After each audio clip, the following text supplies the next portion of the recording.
이런 젖은 서류는 받을 수 없어요. 다시 준비해서 오세요. 잠깐만요. 그거 중요한 서류예요. 하지만 윤미나는 이미 파쇄기에 서류를 넣고 있었어요. 윙! 그 소리가 들렸어요. 연화의 미래가, 제 희망이 갈기갈기 찢어지는 소리였어요. 그 순간 정말 무너지는 것 같았어요. 다리에 힘이 풀려서 주저앉을 뻔했어요. 왜 그러세요? 왜 제 서류를 버리세요? 그러니까 윤미나가 더 큰 소리로 말하더라고요. 업무 방해하지 마세요. 경찰 부를까요? 이때 윤미나는 몰랐습니다. 자신의 행동이 어떤 결과를 불러올지. 김순자 할머니가 얼마나 대단한 사람인지요. 김순자 할머니의 반전 사연 궁금하시다면 좋아요와 구독 부탁드립니다. 지금부터 김순자 할머니의 사연 시작하겠습니다. 안녕하세요. 저는 김순자입니다. 올해 81예요. 제가 왜 이 얘기를 하게 됐는지 정말 말하기 힘들어요. 하지만 꼭 해야겠어요. 세상 사람들이 알아야 할 이야기거든요. 그날도 비가 억수같이 쏟아지고 있었어요. 우산도 없이 나온 제가 바보였죠. 리어카에 비닐을 덮어놨지만 빗물이 새어 들어가더라고요. 온몸이 흠뻑 젖었어요. 옷에서 비릿한 냄새가 났을 거예요. 그런데 그날 아침에 연아가 울면서 전화를 했거든요. 제가 딸처럼 아끼는 연아가요. 실제로는 아니지만 제 마음속에선 딸이에요. 50년 전에 제 진짜 딸 미숙이를 잃었거든요. 7살에 갑작스러운 병으로 하늘나라로 갔어요. 그 후로 다신 아이를 가질 수 없게 됐고요. 할머니 하면서 연아가 울더라고요. 장학금이 갑자기 끊겼다는 거예요. 어떻게 된 거냐고 물어보니까 서류에 문제가 있다는 거예요. 뭔 서류요? 연아 엄마는 병원에 입원해 계시고요. 연아는 대학 3학년인데 아르바이트만으론 생활이 안 되거든요. 그날 밤 연아가 저한테 말했어요. 할머니, 저 학교 그만둘까 봐요. 엄마 병원비도 밀렸고 생활비도 없어요. 그 말 듣는 순간 가슴이 찢어지는 것 같았어요. 안 돼, 연아야. 너는 공부만 해야 해. 할머니가 알아볼게. 꼭 알아볼게. 그래서 그 비 오는 날 아침에 동사무소로 갔어요. 리어카 끌고 말이에요. 평소에는 폐지 줍는 날이었거든요. 하지만 연아 일이 더 급했어요. 동사무소 앞에 도착하니까 경비원이 저를 쳐다보더라고요. 이름이 뭐였지? 아, 신대철이었나? 40대 중반쯤 된 남자였어요. 키가 크고 좀 건방진 느낌이었어요. 어디서 뭐 하시는 거예요? 그러면서 저를 위아래로 훑어보더라고요. 장학금 문의하러 왔다고 했더니 코웃음을 치는 거예요. 아, 여기 노인정 아니에요. 길 잘못 드신 것 같은데요. 제가 아니라고 손녀 장학금 때문에 왔다고 하니까요. 그제야 리어카를 가리키면서 말하더라고요. 그거 밖에 놔두고 들어오세요. 민원인들 불편하거든요. 냄새도 나고. 그 말 들으니까 정말 가슴이 먹먹해지더라고요. 50년 동안 이 지역에서 살았는데요. 누구보다 많은 세금을 냈고요. 어려운 사람들 도우며 살았는데요. 겉모습만 보고 저를 그렇게 대하다니. 하지만 참았어요. 연아를 위해서라면 뭐든지 참을 수 있거든요. 리어카를 밖에 세워두고 안으로 들어갔어요. 옷이 젖어서 물이 뚝뚝 떨어졌어요. 복도를 걸어가는데 사람들이 다 쳐다보더라고요. 수군수군 하면서요. 민원실에 들어가니까 여직원이 앉아 있었어요. 윤미나라는 이름표를 달고 있었어요. 34, 5쯤 되어 보였고요. 명문대 나온 티가 팍팍 났어요. 정장 차림에 화장도 진하게 하고요. 저한테 뭐하러 오셨냐고 묻더라고요. 그런데 그 말투가 정말 차갑더라고요. 손녀 장학금 문의하러 왔다고 했더니요. 아, 그런 거면 동주민센터 가셔야 하는데요. 여긴 아니에요. 아니, 그게 아니라 장학금이 갑자기 끊겼다고 하는데요.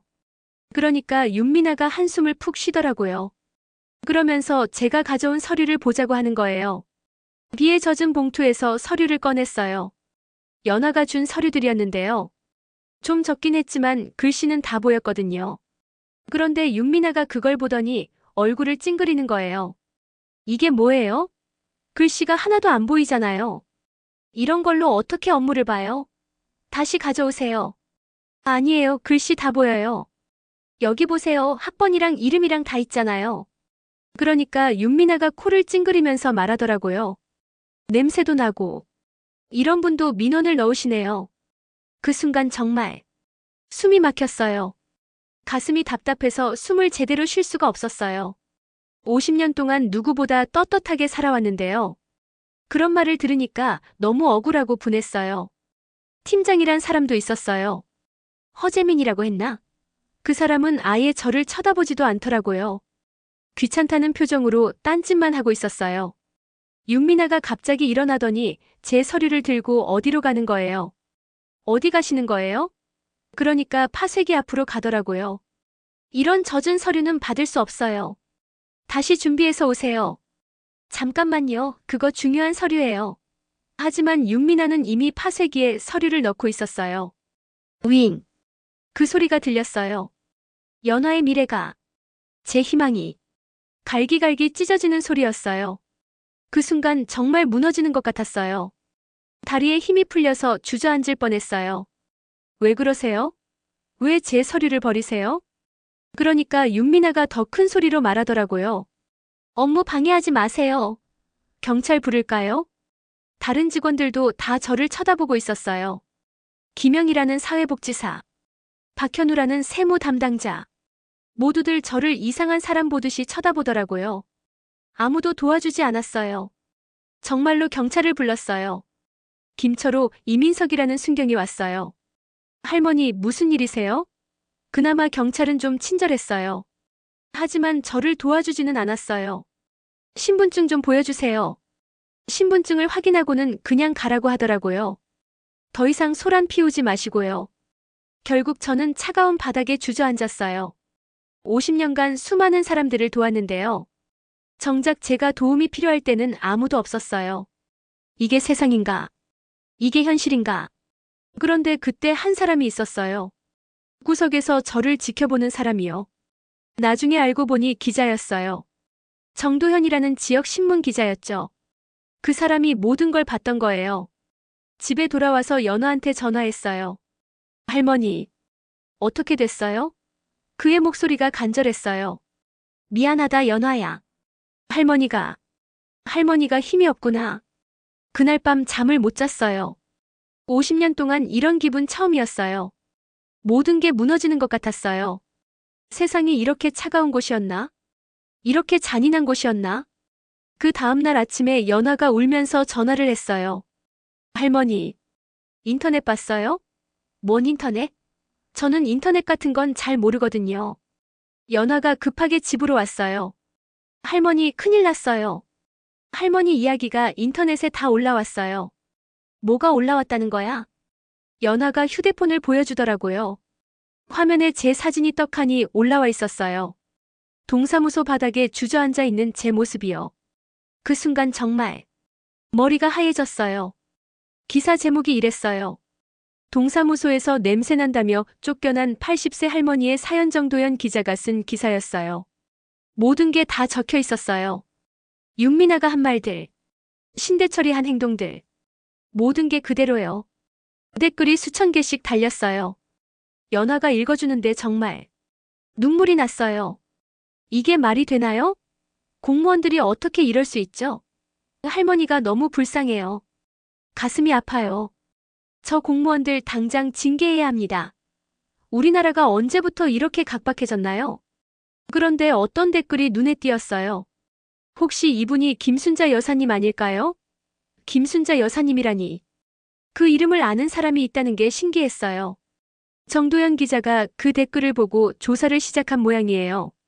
부동산 등기부를 찾아보고 여러 사람들한테 물어보고 하지만 확실하지 않아서 기사에는 안 썼다고 하더라고요. 그런데 그날 오후에 더 큰 일이 벌어졌어요. 연화가 또 울면서 전화를 했거든요. 할머니, 동사무소가 난리 났어요. 사람들이 몰려와서 항의하고 있대요. 뉴스에도 나왔어요. 80세 할머니 모욕 사건, 시민들 분노. 동사무소 앞에 사람들이 몰려와서 구호를 외치고 있었어요. 공무원 징계하라. 할머니께 사과하라. 윤미나와 신대철은 어떨까? 겁이 나서 떨고 있을까? 아니면 여전히 잘못을 모르고 있을까? 그때 집벨이 울렸어요. 누구지? 연화가 문을 열어보니까 정장 입은 남자 2명이 서 있었어요. 한 명은 좀 나이가 있어 보였고요. 한 명은 좀 젊어 보였어요.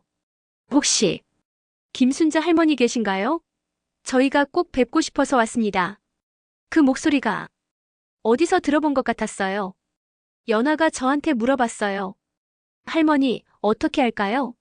저도 누군지 몰랐지만요. 들어오라고 했어요. 뭔가 중요한 일 같았거든요. 2사람이 들어오더니 저를 보자마자 깊이 고개를 숙였어요. 할머니, 정말 죄송합니다. 저희가 너무 늦게 찾아뵙게 되었습니다. 그때 한 사람이 자기소개를 했어요. 저는 송재호라고 합니다. 현재 이 지역 구청장을 하고 있습니다. 그리고 이분은 정민수 씨고요. 대한금융그룹 부회장이십니다. 구청장과 부회장이라고? 왜 이런 높은 분들이 제게 왔을까요? 무슨 잘못이라도 했나 싶어서 가슴이 두근거렸어요. 송재호 구청장이 말을 이어갔어요. 할머니, 혹시 40년 전에 가난한 시골 소년에게 대학 등록금을 지원해 주신 적이 있으시나요? 그 소년의 이름이 송재호였습니다. 그 순간 기억이 번쩍 났어요. 40년 전, 그 애송이 소년. 키가 작고 말랐던, 공부는 잘하는데 돈이 없어서 대학을 포기하려던. 혹시 그 송재호가? 네, 맞습니다, 할머니. 제가 그 송재호입니다. 할머니 덕분에 공부를 마치고 지금 구청장까지 됐습니다. 정민수 부회장도 말했어요. 저도 마찬가지입니다, 할머니. 30년 전에 사업 실패로 절망에 빠졌을 때 할머니께서 5억 원을 이자 없이 빌려주셨죠. 그때 하신 말씀 잊지 않았습니다. 성공하면 다른 어려운 사람을 도우라고. 2사람이 동시에 무릎을 꿇더라고요.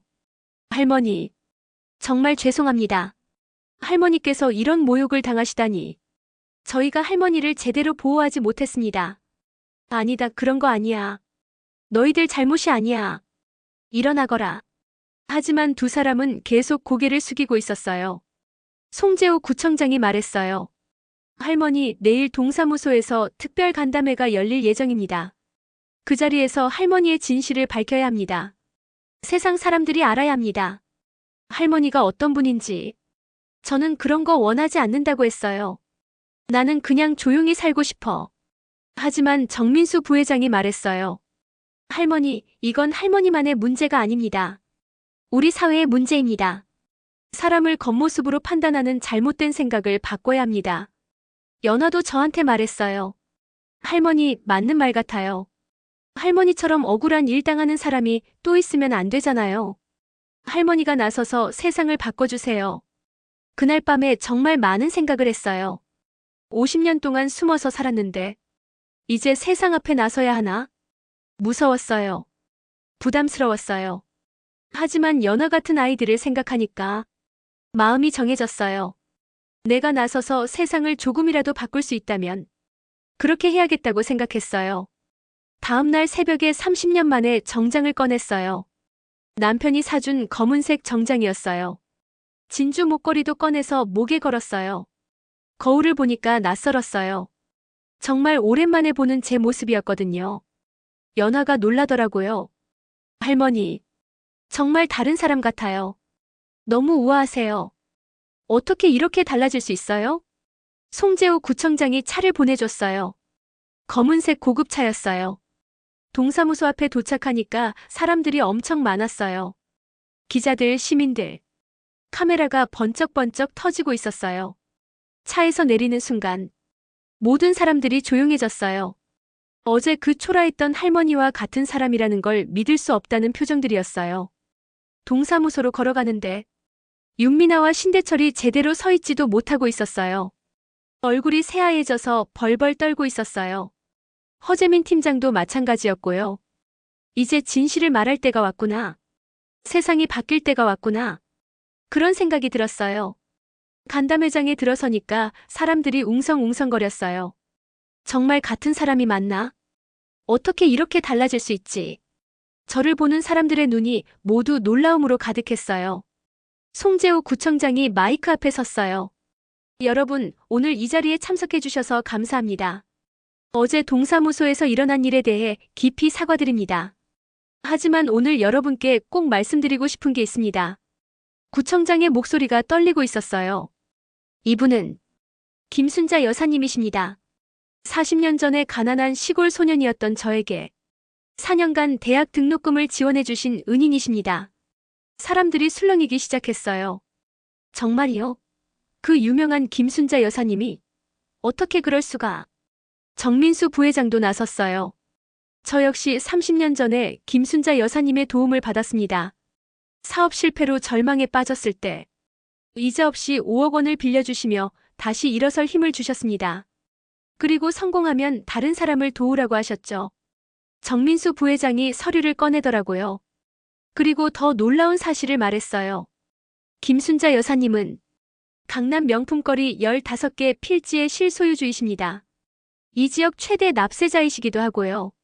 하지만 50년간 단 한 번도 이 사실을 드러내지 않으셨습니다. 그 순간 간담회장이 완전히 조용해졌어요. 모든 사람들이 충격에 빠진 것 같았어요. 어제 냄새난다고 쫓아낸 할머니가 실제로는 지역 최고 부자였다는 거니까요. 윤미나는 얼굴이 하얗게 질려서 벌벌 떨고 있었어요. 신대철도 마찬가지였고요. 허재민 팀장은 아예 고개를 들지 못하고 있었어요. 시민들이 분노하기 시작했어요. 이게 말이 돼? 어떻게 이런 분을 그렇게 대할 수 있어? 당장 사과해. 징계해야 해. 그때 송재호 구청장이 처벌 내용을 발표했어요. 윤미나 주무관은 직위 해제 및 중징계 처분합니다. 신대철 경비원은 타부서로 전보 조치합니다.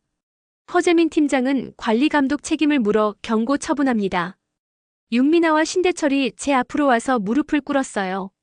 할머니, 정말 죄송합니다. 제가 너무 잘못했습니다. 용서해주세요. 윤미나는 울면서 말했어요. 제가 사람을 겉모습으로만 판단했습니다. 할머니의 마음을 헤아리지 못했습니다. 정말 죄송합니다.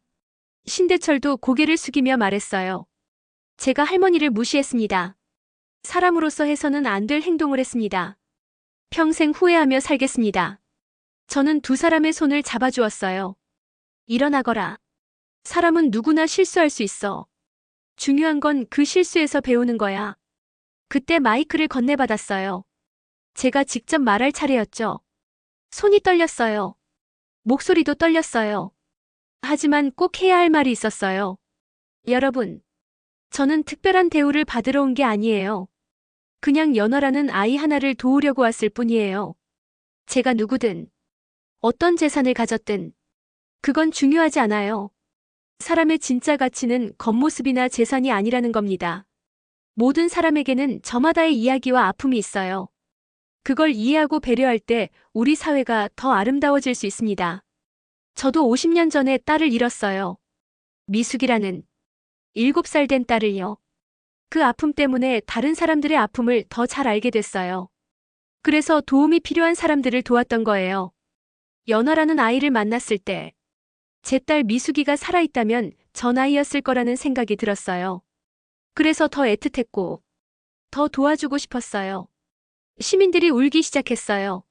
할머니의 말에 감동받은 거죠. 박수 소리가 터져나왔어요. 할머니, 할머니. 그런데 그때 한 시민이 외쳤어요. 할머니, 앞으로 어떻게 하실 거예요? 이런 일이 다시 일어나지 않게 하려면 어떻게 해야 해요? 저는 잠깐 생각하다가 말했어요. 연아 같은 아이들을 위한 장학재단을 만들려고 해요. 따뜻한 마음 장학재단이라고요. 성적보다는 마음을 중요하게 볼 거예요. 어려운 환경에서도 꿈을 포기하지 않는 아이들을 도울 거예요. 정민수 부회장이 말했어요. 초기 기금은 100억 원으로 시작할 예정입니다. 그리고 매년 부동산 임대 수익의 절반인 약 30억 원씩 기부하실 예정이에요. 사람들이 또 놀랐어요. 100억 원이라고? 매년 30억 원씩? 그 엄청난 금액에 모두가 감탄했어요. 하지만 저는 돈 이야기보다 더 중요한 걸 말하고 싶었어요. 장학금을 받는 아이들에게 한 가지 부탁할 거예요. 나중에 성공하면 다른 사람들도 도우라고요. 그리고 무엇보다 모든 사람을 존중하며 살아달라고요. 그러면서 윤미나와 신대철을 바라봤어요. 이 사람들도 마찬가지예요. 실수했지만 진심으로 반성하고 있어요. 용서할 거예요. 사람은 변할 수 있거든요. 간담회가 끝나고 나서 정말 많은 기자들이 몰려왔어요. 전국 방송에서도 왔고요. 신문 기자들도 왔고요. 할머니, 어떤 기분이세요? 왜 지금까지 신분을 숨기고 사셨어요?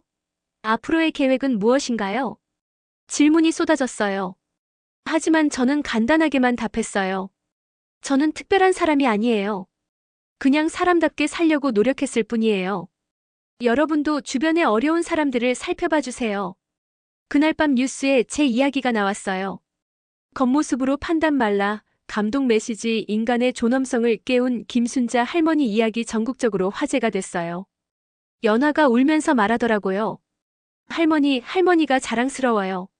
할머니 덕분에 세상이 바뀔 것 같아요. 저도 나중에 할머니처럼 살고 싶어요. 그날 밤에 정말 많은 전화가 왔어요. 삼성, LG, 현대 같은 대기업들이요. 장학재단에 동참하고 싶다고 하더라고요. 일반 시민들도 소액이지만 기부하겠다고 연락이 왔어요. 정말 놀라웠어요. 제 작은 용기가 이렇게 큰 변화를 만들 줄 몰랐거든요. 사람들의 마음이 이렇게 따뜻했다는 걸 새삼 깨달았어요. 며칠 후에 청와대에서 연락이 왔어요. 대통령님이 직접 만나고 싶어 한다는 거예요. 저 같은 할머니를 왜? 하지만 거절할 수는 없었죠. 청와대에 가니까 대통령님이 직접 나와서 맞아주셨어요. 할머니 정말 존경합니다. 할머니의 숭고한 정신이 우리 사회의 나침반이 되고 있습니다. 국민훈장을 드리고 싶습니다. 국민훈장이라니. 제가 그럴 자격이 있나 싶었어요. 하지만 대통령님은 꼭 받으라고 하시더라고요. 이게 개인의 상이 아니라 우리 사회의 희망이라고. 상을 받으면서 생각했어요. 정말 많은 일들이 일어났구나. 어제까지만 해도 냄새난다고 쫓겨났는데 오늘은 대통령님께 상을 받고 있네. 하지만 가장 기뻤던 건 따로 있었어요. 연하가 장학재단의 첫 장학생으로 선발됐다는 소식이었거든요. 연하뿐만 아니라 500명의 아이들이 선발됐어요. 모두 연하처럼 어려운 환경에서도 꿈을 포기하지 않는 아이들이었어요. 장학재단 설립 소식이 알려지자 정말 많은 변화가 일어났어요. 먼저 동사무소부터 완전히 달라졌어요. 송재호 구청장이 새로운 원칙을 발표했거든요. 모든 사람은 존중받을 권리가 있다. 이게 동사무소의 첫 번째 원칙이 됐어요. 모든 직원들이 인권 존중 교육을 받게 됐어요. 윤미나도 교육을 받았고요. 신대철도 마찬가지였어요. 두 사람 모두 진심으로 변하려고 노력하는 모습이었어요. 특히 윤미나는 완전히 다른 사람이 됐어요. 민원인들 한 분 한 분께 정말 친절하게 대하더라고요. 미안합니다. 기다리게 해서요. 어떤 일로 오셨는지 자세히 말씀해 주세요. 천천히 설명드릴게요. 신대철도 마찬가지였어요. 어르신 안녕하세요. 리어카는 제가 안전한 곳에 보관해 드릴게요. 비가 와서 우산이 필요하시면 저희 거 쓰세요. 제가 다시 동사무소에 갔을 때 정말 놀랐어요. 완전히 다른 곳 같았거든요. 직원들이 모두 일어나서 인사를 하더라고요. 어서 오세요, 할머니. 무슨 일로 오셨어요? 그런데 전국적으로도 변화가 일어나고 있었어요. 제 이야기가 뉴스에 나간 후에요. 다른 지역 공공기관들도 인간 존중 서비스를 도입하기 시작했어요. 부산, 대구, 광주. 전국 곳곳에서 비슷한 정책들이 생겨났어요. 공무원들 대상 친절 교육도 의무화됐고요. 시민들을 대하는 태도도 완전히 달라졌어요. 시민들의 의식도 많이 바뀌었어요. 길에서 연하를 만나면 사람들이 말하더라고요. 아, 김순자 할머니 손녀구나. 할머니 덕분에 우리가 많이 배웠어. 앞으로는 사람을 겉모습으로 판단하지 않을게.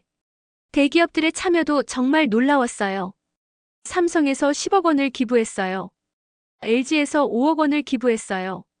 현대자동차에서도 5억 원을 기부했어요. SK, 롯데, 포스코. 정말 많은 기업들이 동참했어요.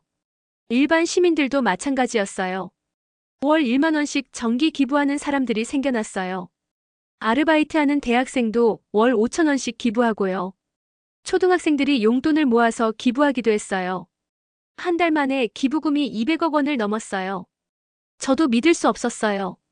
제 작은 용기가 이렇게 큰 파장을 일으킬 줄. 2달 후에 첫 장학생 선발을 했어요. 500명을 뽑기로 했는데요. 3,000명이 넘는 아이들이 지원했어요. 모두 어려운 환경에서도 꿈을 포기하지 않는 아이들이었어요. 저도 직접 심사에 참여했어요. 성적보다는 마음을 중요하게 봤어요. 가족을 위해 희생하는 아이들, 남을 배려할 줄 아는 아이들, 역경을 딛고 일어서려는 의지가 강한 아이들. 한 아이의 자기소개서가 기억나요. 저는 엄마가 아픈 상태에서 동생 둘을 키우고 있어요. 하지만 공부를 포기하고 싶지 않아요. 나중에 의사가 돼서 엄마 같은 환자들을 도우고 싶어요. 그리고 김순자 할머니처럼 어려운 사람들을 돕고 싶어요. 그 글을 읽는데 눈물이 났어요. 연아와 비슷한 처지의 아이들이 이렇게 많구나. 모두 도와주고 싶었어요. 장학생 발표 날에는 정말 많은 언론이 왔어요. 선발된 500명의 아이들이 모두 모였고요. 연아도 그 중에 있었어요. 제가 아이들에게 말했어요. 얘들아, 너희들은 우리의 희망이야. 공부 열심히 하고 좋은 사람이 되거라. 그리고 나중에 성공하면 다른 사람들도 도와줘. 가장 중요한 건 모든 사람을 존중하는 거야. 아이들이 대답했어요. 네, 할머니. 약속드릴게요. 할머니처럼 살겠어요. 그날 정말 행복했어요. 50년 동안 혼자 도움을 주던 제가 이제는 500명의 아이들과 함께 세상을 바꿀 수 있게 됐거든요. 한편으로는 과거에 제가 도움을 줬던 사람들이 찾아오기 시작했어요. 40년 전에 의대 등록금을 지원해줬던 아이가 지금은 유명한 의사가 돼서 무료 진료소를 운영하고 있다고 하더라고요. 30년 전에 사업 자금을 빌려준 사람은 성공한 후에 계속 다른 사람들을 도왔다고 해요. 이미 100명 넘는 사람들을 도왔다고 하더군요. 20년 전에 아들 수술비를 도와준 가정은 그 아들이 지금 교사가 돼서 어려운 학생들을 가르치고 있어요. 무료로 과외도 해주고 있고요. 이런 이야기들을 들으니까 정말 뿌듯했어요. 제가 뿌린 씨앗들이 이렇게 큰 나무로 자라고 있구나. 선한 영향력이 계속 퍼져나가고 있구나. 어느 날 윤미나가 저를 찾아왔어요. 할머니, 정말 죄송해요. 제가 그때 너무 잘못했어요. 이제 제대로 된 공무원이 되고 싶어요. 할머니께 배우고 싶어요. 윤미나의 눈에서 진실함이 느껴졌어요. 정말로 변하려고 노력하고 있다는 게 보였어요. 사람은 변할 수 있어. 내가 진심으로 뉘우친다면 용서할게. 앞으로 잘하면 돼. 신대철도 마찬가지였어요. 할머니, 저도 완전히 바뀌었어요. 이제는 어떤 분이 오셔도 정중하게 대해요. 할머니가 보여주신 관용을 잊지 않겠어요. 이렇게 개인들이 변하니까 사회 전체의 분위기도 달라졌어요. 사람들이 서로를 더 존중하게 됐어요. 겉모습으로 판단하는 일도 줄어들었고요. 6개월 후에 나눔의 날 행사를 열었어요. 장학재단이 설립된 것을 기념하는 행사였어요. 그날에는 정말 많은 사람들이 왔어요. 제가 도왔던 사람들, 장학생들, 시민들, 공무원들, 모두가 한자리에 모여서 이야기를 나눴어요. 서로의 경험을 공유하고, 앞으로의 계획도 나누고, 정말 따뜻한 시간이었어요. 연아가 무대에 올라가서 말했어요. 김순자 할머니께서 제게 주신 건 돈이 아니에요. 꿈과 희망이에요. 그리고 사람을 사랑하는 마음이에요. 저도 할머니처럼 살고 싶어요. 그 말을 들으니까 눈물이 났어요. 제가 50년 동안 바라던 게 바로 이거였거든요. 사랑이 사랑을 낳고 선한 마음이 선한 마음을 만들어내는 것. 1년이 지났어요. 정말 많은 것들이 바뀌었어요. 우리나라 전체가 달라진 것 같았어요. 가장 먼저 공공기관들이 완전히 변했어요.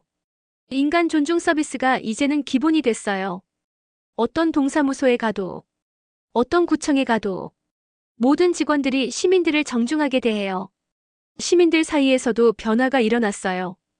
김순자 할머니 정신 이어받기 운동이 전국적으로 확산됐어요. 사람을 겉모습으로 판단하지 않기, 어려운 이웃 돌보기, 서로 존중하며 살기. 지하철에서도 바뀐 모습을 볼 수 있었어요. 전에는 노인분들이 타시면 못 본 척 하던 젊은이들이 이제는 먼저 자리를 양보하더라고요. 할머니, 여기 앉으세요. 그런 따뜻한 말들이 들려와요. 마트에서도 마찬가지예요. 전에는 줄을 서서 기다리는 것도 짜증내던 사람들이 이제는 어르신들을 먼저 보내드리고 있어요. 어르신 먼저 계산하세요. 급하실 텐데요. 따뜻한 마음 장학재단도 크게 성장했어요. 처음에 500명으로 시작했는데 1년 만에 5,000명을 넘었어요. 전국에서 지원하는 아이들이 계속 늘어나고 있어요. 기부금도 엄청나게 늘었어요. 개인 기부자만 10만 명을 넘었고요. 기업 기부도 계속 이어지고 있어요. 해외에서도 기부가 들어오고 있어요. 한국에서 일어난 이 변화가 외국에도 알려졌거든요. CNN, BBC 같은 외국 언론에서도 보도했어요. 한국의 기적 같은 변화, 한 할머니가 바꾼 나라, 이런 제목으로 소개됐어요. 다른 나라에서도 벤치마킹하러 와요. 일본, 중국, 미국. 공무원들이 우리나라에 와서 견학하고 가더라고요. 어떻게 이런 변화가 가능했냐고 물어봐요. 저는 항상 같은 대답을 해요. 특별한 방법은 없어요. 그냥 사람을 사람답게 대하는 거예요. 모든 사람을 존중하는 마음만 있으면 돼요. 연아는 이제 의대 2학년이 됐어요. 성적도 우수하고 봉사활동도 열심히 하고 있어요. 매주 양로원에 가서 어르신들께 책을 읽어드려요. 연아가 어느 날 저에게 말했어요. 할머니, 저 결심했어요. 의사가 되면 무료 진료소를 열 거예요. 가난한 사람들도 치료받을 수 있게요. 그리고 제가 번 돈의 절반은 장학재단에 기부할 거예요. 그 말을 들으니까 정말 뿌듯했어요. 제가 연아에게 준 건 돈이 아니었어요. 사랑하는 마음, 남을 배려하는 마음. 그런 마음들이 연아 안에서 자라고 있었거든요. 다른 장학생들도 마찬가지예요. 공부만 하는 게 아니라 이미 봉사활동을 시작한 아이들이 많아요. 어려운 친구들을 도와주고 동네 어르신들을 돌봐드리고 윤미나는 이제 모범 공무원이 됐어요. 시민들 만족도 조사에서 항상 1등을 해요. 어떤 민원인이 와도 끝까지 친절하게 도와드려요. 다른 동사무소에서 견학을 올 정도예요. 윤미나가 저한테 말했어요. 할머니 덕분에 제 인생이 바뀌었어요. 전에는 일이 그냥 일이었는데 이제는 보람을 느껴요. 시민들을 도울 때마다 기뻐요. 신대철도 마찬가지예요. 이제는 동사무소의 얼굴 역할을 하고 있어요. 시민들이 오시면 가장 먼저 따뜻하게 맞이해요. 비가 오면 우산을 빌려드리고 짐이 무거우면 들어드리고 제가 가끔 동사무소에 가면 직원들이 모두 반갑게 맞아줘요. 할머니 오셨어요? 오늘은 무슨 일로 오셨어요?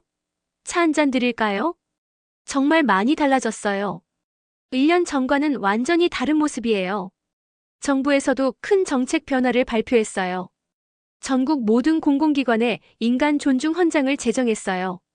공무원 채용 시험에도 인성평가를 강화했고요. 시민 서비스 만족도를 공무원 평가에 반영하기로 했어요. 대통령님도 새해 신년사에서 말씀하셨어요. 김순자 할머니께서 보여주신 것처럼 우리는 모든 사람을 존중하는 나라가 되어야 합니다. 겉모습이 아니라 마음을 보는 나라.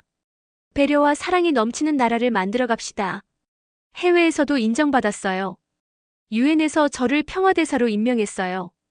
세계 곳곳에 한국의 경험을 전파해달라는 거였어요. 처음에는 부담스러웠어요. 제가 그런 큰 일을 할 수 있을까? 하지만 연아가 말했어요. 할머니, 할머니가 해야 할 일이에요. 세계 사람들도 할머니의 마음을 배워야 해요. 그래서 받아들였어요. 이제 가끔 다른 나라에도 가요. 제 경험을 나누고 사람을 존중하는 마음에 대해 이야기해요. 어느 나라를 가도 반응은 비슷해요. 처음에는 의아해해요. 그냥 평범한 할머니가 뭘 할 수 있겠어. 하지만 제 이야기를 들으면 감동받아요. 작은 행동 하나가 이렇게 큰 변화를 만들 수 있구나. 나도 내 주변부터 바꿔보자. 그런 마음을 갖게 되는 것 같아요. 가장 기억에 남는 건 아프리카에서 만난 한 소녀예요. 연아처럼 가난한 환경에서 공부하고 있었는데 제 이야기를 듣고 눈물을 흘리더라고요. 저도 할머니처럼 살고 싶어요. 어려운 사람들을 도우면서 살고 싶어요. 그래서 그 나라에도 작은 장학재단을 만들었어요. 현지 후원자들과 함께요.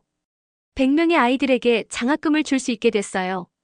이렇게 선한 영향력이 전 세계로 퍼져나가고 있어요. 제가 시작한 작은 변화가 이제는 지구촌 곳곳에서 꽃을 피우고 있어요. 얼마 전에 또 다른 소식이 있었어요. 노벨 평화상 후보에 제가 올랐다는 거예요. 물론 받을 확률은 낮지만 그래도 기분이 좋았어요. 제가 중요하게 생각하는 건 상이 아니에요. 세상이 조금이라도 더 따뜻해지는 것. 사람들이 서로를 더 존중하게 되는 것. 그게 진짜 상이라고 생각해요. 지금도 매일 편지가 와요. 전국에서, 전 세계에서 제 이야기에 감동받은 사람들이 편지를 보내요.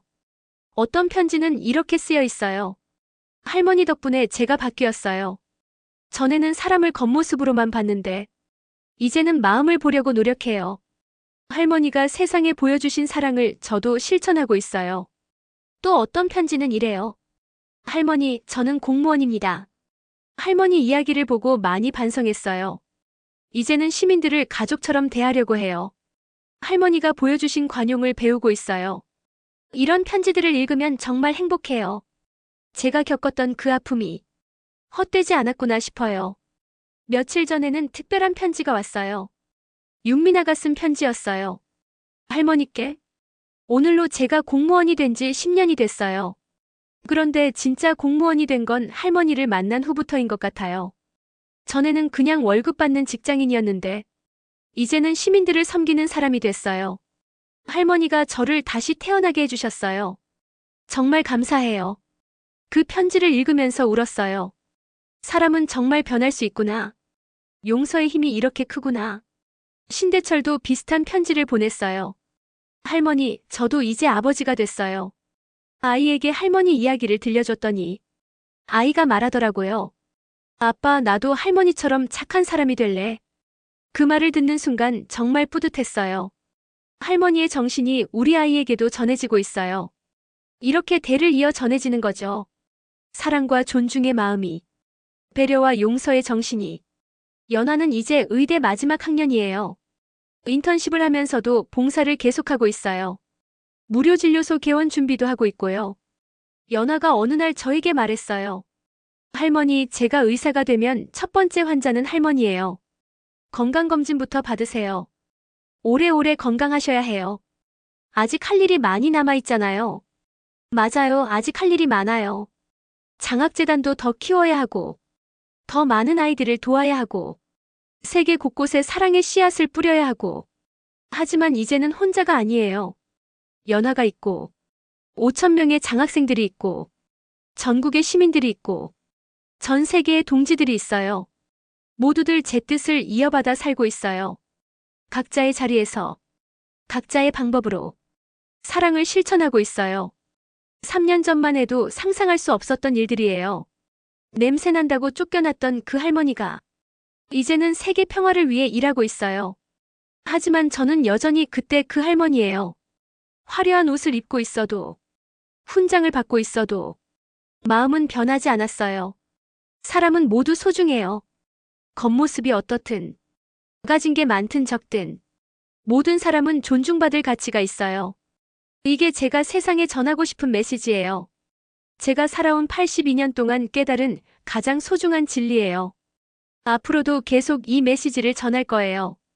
숨이 멎는 그 순간까지, 세상 모든 사람이 서로를 존중하는 그날까지. 여러분도 기억해 주세요. 우리 모두가 김순자처럼 살 수는 없어도 모든 사람을 존중하고 배려하는 마음은 누구나 가질 수 있어요. 작은 친절 하나, 따뜻한 말 한마디, 진심 어린 미소 하나가 세상을 바꿀 수 있어요. 제가 그랬듯이 여러분도 할 수 있어요. 지금 이 순간부터 주변의 어려운 사람들을 돌아보세요. 겉모습이 아니라 마음을 보세요. 모든 사람을 존중하며 살아가세요. 그러면 우리가 사는 이 세상이 조금씩 더 아름다운 곳이 될 거예요. 그게 바로 제가 꿈꾸는 세상이에요. 사랑이 넘치는 세상, 모든 사람이 행복한 세상. 그런 세상을 만들기 위해 저는 오늘도 걸어갑니다. 여러분과 함께. 감사합니다.